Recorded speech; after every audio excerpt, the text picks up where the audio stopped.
Ya. Hai. Hai. Perkenalkan, kami dari kelompok 2 fungsi variabel kompleks. Ada saya Iren Karna Samasir, Saya Paranista Sosialif. Saya Firman Dewa. Pada kesempatan kali ini kami akan membawakan materi fungsi analitik. Check it out. Fungsi analitik pada subbab materi fungsi variabel kompleks mengacu pada fungsi yang dapat diuraikan sebagai deret Taylor di sekitar setiap titik dalam domainnya. Fungsi ini memiliki sifat-sifat khusus yang sangat penting dalam analisis kompleks.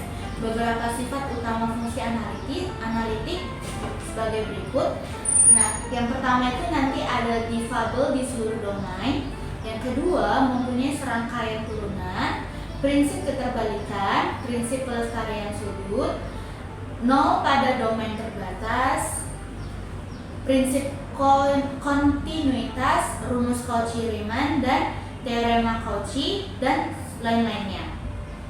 Nah, kita masuk ke beberapa konsep dasar dalam fungsi kompleks. Nah, ada di antaranya itu operasi dasar pada bilangan kompleks, fungsi kompleks dasar, fungsi eksponensial kompleks, fungsi logaritma kompleks, dan fungsi trigonometri hiperbolik kompleks. Nah, kalau untuk operasi dasar pada bilangan kompleks itu seperti yang biasa kita pelajari, ada penjumlahan, pengurangan, perkalian, dan perbagian. Kalau untuk fungsi kompleks dasar ada fungsi identitas, fungsi konjugat, fungsi modulus, dan fungsi argumen. Selanjutnya seperti di fungsi eksponensial itu ada fungsi eksponensial kompleks. Kalau fungsi logaritma kompleks, kemudian fungsi trigonometri dan hiperbolik itu ada trigonometri kompleks dan hiperbolik kompleks. Nah, beberapa ada teorema itu ada teorema Cauchy-Riemann, teorema integral Cauchy, dan rumus residu. Kemudian kita masuk ke kaitan dengan fungsi real dua variabel real. Fungsi kompleks atau fz sama dengan u kali x tambah y ditambah iv dalam kurung x, y yang mengambil bilangan kompleks sebagai input dan menghasilkan bilangan kompleks sebagai output, memiliki kaitan dengan fungsi real dua variabel u xy dan v xy dalam konteks analisis kompleks. Kaitan ini dinyatakan melalui Cauchy-Riemann. Nah, untuk persamaan Cauchy-Riemann adalah syarat yang harus dipenuhi oleh fungsi kompleks agar dapat dianggap analitik di suatu daerah D. Persamaan ini dapat dituliskan sebagai berikut. Nah, du per dx sama dengan dv per dy dan du per dy sama dengan min dv per dx. Beberapa kaitan antara fungsi kompleks dan fungsi real dua variabel melalui persamaan Cauchy-Riemann adalah ketika fz adalah analitik, fungsi harmoni, dan pemetaan konvenal, serta integrabilitas dan potensial vektor. Pemahaman tentang hubungan antara fungsi kompleks dan fungsi real dua variabel melalui persamaan Cauchy-Riemann membuka jalan berbagai aplikasi dalam matematika, fisika, dan teknik termasuk analisis fluida, elektrodinamika, dan pemodelan fenomena gelombang. Sekian yang bisa saya paparkan. Materi selanjutnya akan dibahaskan oleh teman saya Tara. Terima kasih. Baiklah, untuk materi selanjutnya yaitu penyajian secara geometris. Penyajian secara geometris fungsi kompleks dari satu variabel kompleks diberikan D, C, dan fungsi dari D dalam CD jadi diberikan W sama dengan FZ, Z adalah elemen dari D. Jika pada fungsi real dari satu variabel real diperlukan dua garis real untuk menyajikan secara geometris, untuk fungsi kompleks diperlukan dua bidang kompleks. Nah, bidang yang pertama untuk variabel Z yang dinamakan bidang Z, dan yang kedua untuk tempat menyajikan variabel W. Bidang fungsi dinamakan bidang W. Karena kita selalu menyatakan X tambah Y untuk Z dan UI, U tambah IV untuk W, maka bidang Z ditetapkan sumbu real OX dan sumbu imajiner, OY. Demikian juga untuk OU dan untuk sumbu real dan sumbu imajiner pada bidang W. Baiklah, untuk contoh yang pertama, misalnya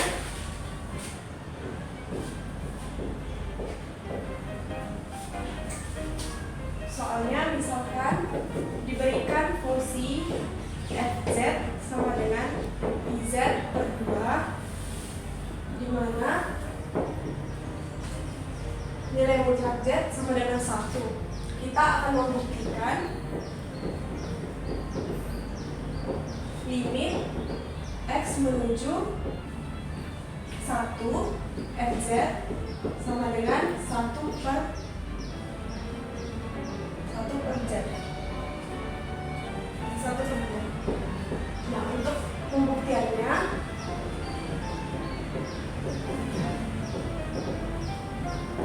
kita mengambil sembarang. Pertama kita ambil sembarang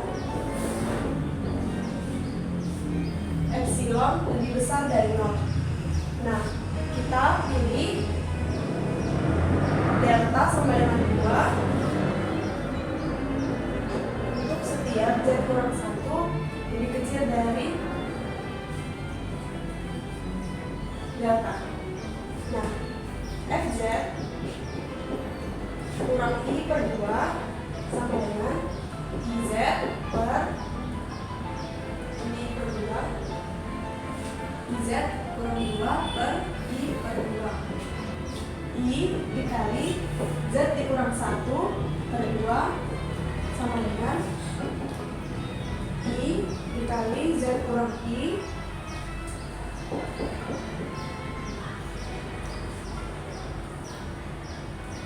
per 2 lebih kecil dari delta per 2 sama dengan 2 epsilon per 2. Nah, ini hasilnya sama dengan epsilon.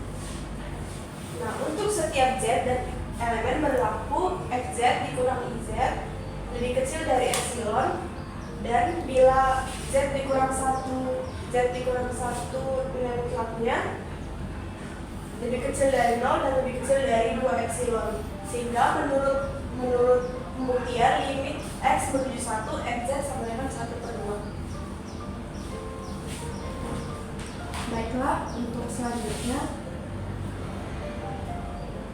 diberikan fungsi fz sama dengan iz untuk z elemen dari d sama dengan z dari z kurang 2 lebih kecil sama dengan 1. Kita akan menentukan daerah fd hasil transformasi d oleh f.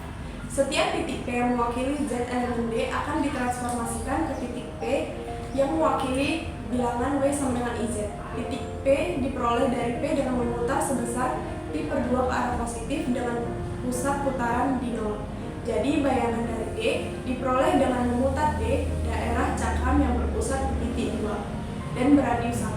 Maka FD-nya adalah daerah cakram yang sama besar dengan cakram D tetapi berpusat di 2I. Nah, untuk lebih jelasnya kalian bisa perhatikan di gambar pada gambar yang di samping. Baiklah, untuk materi selanjutnya adalah limit fungsi. Nah, secara umum definisi limit fungsi dalam kompleks sama dengan definisi limit pada bilangan real dalam kalkulus. Kalau pada bilangan real, bila x mendekati x0 hanya mendekati sepanjang garis real, sedangkan pada bilangan kompleks bila z mendekati z0 akan mendekati dari semua arah dalam bilangan kompleks. Nah, untuk definisinya, limit fz untuk z menuju z0 sama dengan w0.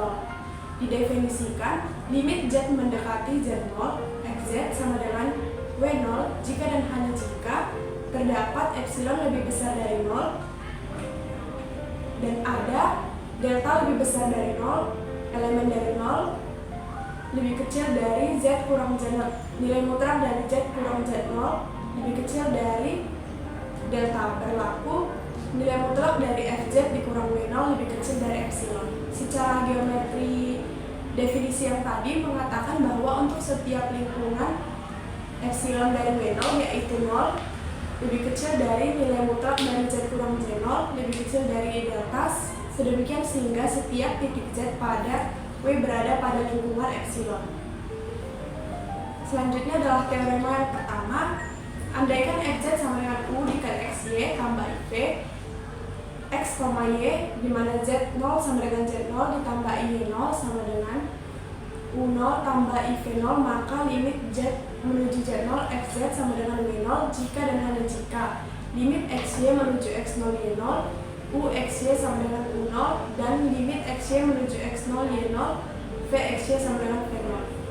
Nah, untuk membuktikannya, misalkan limit X, Y itu menuju X0 Y0 U XY sama dengan U0 dan limit XY menuju X0 Y0 V XY sama dengan V0. Artinya, terdapat epsilon lebih besar dari 0, di mana delta 1 dan delta 2 U dikurang U0 lebih kecil dari epsilon per 2 dan akar dari X kurang X0 kuadrat tambah Y kurang Y0 kuadrat lebih kecil dari delta pertama. Nilai mutlak dari V dikurang V0 lebih kecil dari epsilon per 2, di mana 0 lebih kecil dari akar dari X kurang X0 kuadrat tambah Y kurang Y0 kuadrat lebih kecil dari delta 2. Nah, kita pilih deltanya minimal delta pertama dan delta kedua. Nah, karena persamaan tadi, didapatlah X tambah Y dikurang X0 tambah Y0 lebih kecil dari delta dan lebih besar dari 1. Jadi limit Z menuju Z0 FZ sama dengan W0. Nah, misalkan limit Z menuju Z0 ini FZ sama dengan W0, artinya terdapat epsilon lebih besar dari 0, di mana delta adalah elemen dari delta, nilai mutlak dari U tambah IV kurang U0 tambah IV0 bila 0 lebih kecil dari X tambah Y dikurang X0 tambah Y0 lebih kecil dari delta, sehingga U tambah U0 lebih kecil dari epsilon dan V tambah V0 lebih kecil dari epsilon. Bila U lebih kecil dari, bila akar dari X kurang X0 kuadrat tambah Y kurang Y0 kuadrat lebih besar dari 0 dan lebih kecil dari delta, sehingga limit dari XY menuju X0 Y0 U XY sama dengan U0 dan limit XY menuju X0 Y0 F V XY sama dengan V0. Untuk teorema kedua, andaikan limit Z menuju Z0 XZ sama dengan A, maka limit Z menuju Z0 GZ sama dengan B. Maka yang pertama, limit Z menuju Z0 kalau FZ tambah GZ itu hasilnya A tambah B. Nah, kalau misalnya limitnya FZ menuju Z0 FZ kali GZ, maka hasilnya A dikali B. Begitu juga untuk pembagian limit Z menuju Z0 FZ per GZ sama dengan A per B. Sekian presentasi dari saya, selanjutnya akan dijelaskan oleh saudara Rafia. Baiklah, sekarang kita akan membahas tentang limit tak hingga dan kontingen. Pertama, tadi kita ada bahas limit pada fungsi kompleks kan. Sekarang bagaimana jika kita membahas pada limit tak hingganya? Nah, dalam bidang kompleks itu pasti memuat beberapa titik tak hingga. Nah, bidang kompleks yang memuat titik tersebut itulah disebut bidang kompleks yang diperluas. Jika Z0 dan W0 itu titik-titik pada bidang Z dan W, nah, maka ada beberapa teorema. Yang pertama, limit dari Fz untuk Z menuju Z0 itu sama dengan tak hingga. Jika dan hanya jika limit dari Z menuju Z0 dari 1 per Fz itu sama dengan 0. Nah, yang kedua, limit dari Z menuju Z0 itu sama dengan dari Fz sama dengan W0 jika dan hanya jika limit dari Z menuju Z0 dari 1 per Z itu sama dengan W0. Dan yang ketiga adalah limit dari Z menuju Z0 untuk Fz sama dengan tak hingga jika dan hanya jika limit dari Z menuju Z0 itu dari 1 per F 1 per Z itu sama dengan 0. Kita akan membahas ini satu-satu. Pertama, tadi diketahui kan yang pertama ini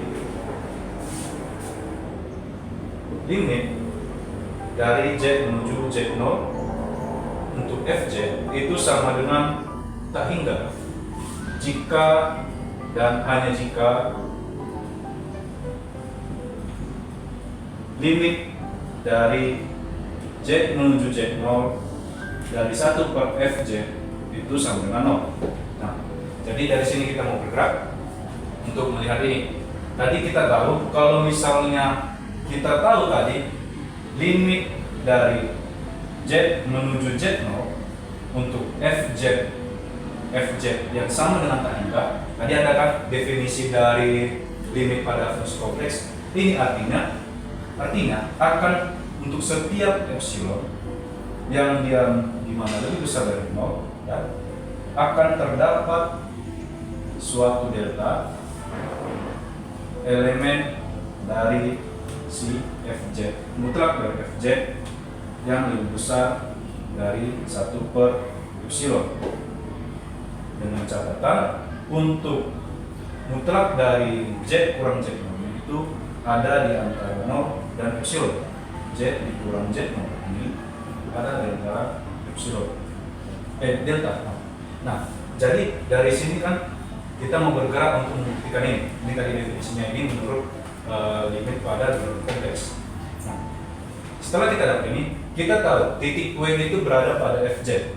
Dia berarti berada pada lingkungan yang ada di limit dari Z menuju Z0 untuk ini 1 per Fz sama dengan 0. Makanya dia itu kalau misalnya kita tahu tadi W ini yang dimana dia sama dengan Fz ini, dia ini berada pada lingkungan di limit di Z yang menuju Z0 untuk 1 per Fz itu sama dengan 0, yaitu W lebih besar dari 1 per E. Nah, dari tak hingga yang berarti ada di lingkungan dari si ini juga 0 lebih kecil dari Z kurang Z0 itu yang lebih kecil dari si delta. Nah, jadi karena dapat tadi ini dari persamaan ini tadi bisa kita ambil suatu bentuknya menjadi mutlak dari 1 per Fz kurang dari 0 lebih kecil dari E untuk nilai dari 0 per Z kurang Z0 lebih kecil dari delta. Nah, dari bentuk ini tadi, inilah yang nanti mengekspresikan bentuk dari ini tadi, sehingga tadi terpenuhi. Kalau misalnya bentuknya seperti ini, akan nilainya akan menjadi hingga jika dan hanya jika untuk limit dari Z menuju Z0 itu dari 1 per Fz itu sama 0 di sini. Nah, lanjut kita ke teorema kedua.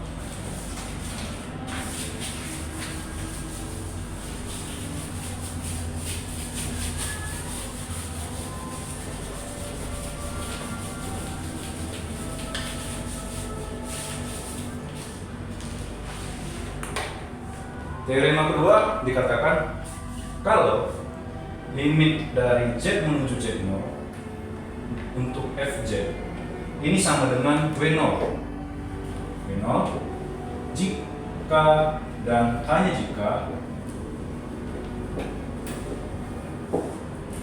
limit dari Z menuju Z0 dari 1 per Z ini sama dengan W0. Jadi ini akan bernilai W0 jika dan hanya jika limit dari 1 per Z juga itu sama dengan W0. Jadi bagaimana buktinya? Kita tengok dulu dari sini. Kita pakai dari definisi limit fungsi kompleks tadi, kita dapat kalau ini tadi kan kita definisikan jadi ini limit dari Z menuju Z0 dari Fz sama dengan W0.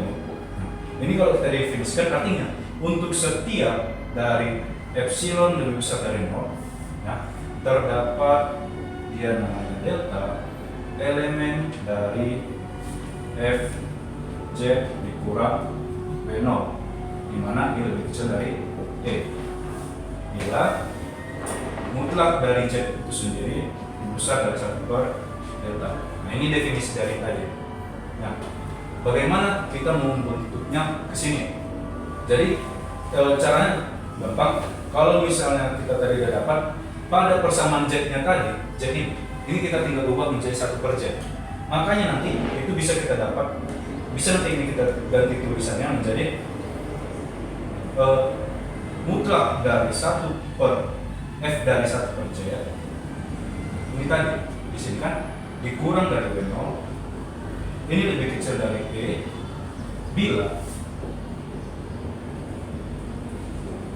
mutlak dari si Z kurang 0 sendiri itu berada di antara 0 dan delta.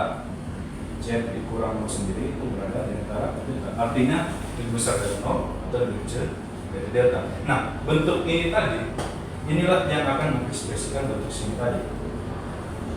Makanya tadi dari sini bisa bentuknya seperti ini, dan dari sini tadi bisa dibentuk ubah balik lagi jika kita hanya mengubah z-nya ini menjadi 1/z. Jadi dia bisa balik lagi ke sini, dan dari ini bisa merupakan definisi dari bentuk yang ini. Nah, lanjut kita yang teorema 3.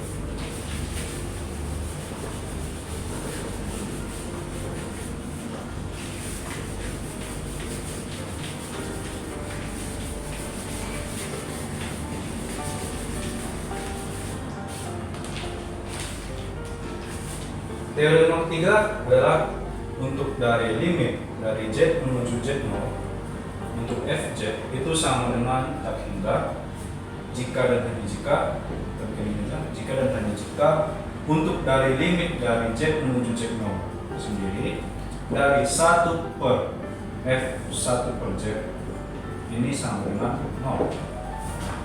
Dari sini ini sebenarnya gampang. Tadi kan ini bisa kita definisikan macam tadi, terdapat epsilon besar dari 0 untuk setiap epsilon besar, dan dari 0 terdapat delta nanti dimana dia elemen dari z kurang z0 gitu kan. Nah, ini balik tadi, jadi dari definisinya tadi kita tinggal ganti z-nya menjadi 1/z. Nah, nanti dari sini kita bisa bergeraknya muncul seperti ini bersama. Mutlak dari 1 per dari f1 per z dikurang 0 itu lebih kecil dari e bila 0 itu diantara dari mutlak z dikurang 0 dan dia diantara dari bentuk ini tadi. Sekarang tinggal kita ganti aja si fz ini tadi menjadi 1/z ya. Jadi dari bentuk ini tadi dia mengekspresikan ini, dari mana tadi kita dapatnya dari sini. Itulah tadi 3 teoremanya. Nah, sekarang kita masuk ke tentang kontinu. Dari kontinu sendiri, pada materi biasanya kan kita punya 3 syarat ya. 3 syarat dari kontinu itu pada umumnya adalah jika suatu fungsi fx itu dikatakan kontinu pada titik x sama dengan a. Jika pertama fa itu ada, yang kedua limit dari x menuju a untuk fx itu ada, dan yang ketiga limit dari x menuju a untuk fx itu sama dengan fa. Jadi bagaimana dengan kompleks sendiri? Kalau dalam bilangan kompleks berarti sama, sebuah fungsi fz dikatakan kontinu di z sama dengan z0 jika limit dari z menuju z0 sama dengan fz itu ada, dan yang pertama sebenarnya fz0 sama dengan fz0 itu ada, baru limit dari z menuju z0 untuk fz itu ada, dan yang terakhir adalah limit z menuju z0 dari fz itu sama dengan fz0. Nah, dari yang poin ketiga ini tadi kan ada itu limit z menuju z0 dari fz itu sama dengan fz0. Nah, itu bisa kita definisikan menggunakan definisi dari limit kompleks tadi. Nah, jadi bisa kita dapat untuk limit dari z menuju z0 dari fz itu sama dengan fz0 itu jika dan hanya jika untuk setiap epsilon lebih besar dari 0 terdapat delta elemen dari z kurang z0 lebih kecil dari delta. Ini berlaku jika untuk fz dikurang fz0 itu lebih kecil dari epsilon.